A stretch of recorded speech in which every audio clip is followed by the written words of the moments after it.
You know I love flowers, except for these. Let's talk about it.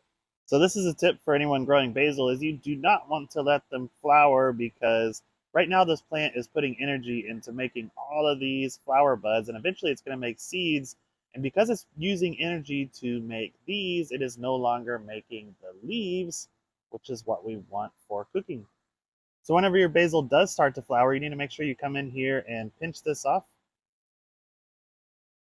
and find all the other flower buds and pinch those off too. And what that's going to do is allow it to have more leafy growth.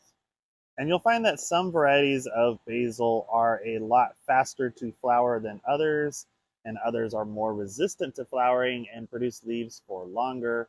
But a lot of times I like to pinch off like this, and that will allow these smaller shoots to grow up and turn into new branches.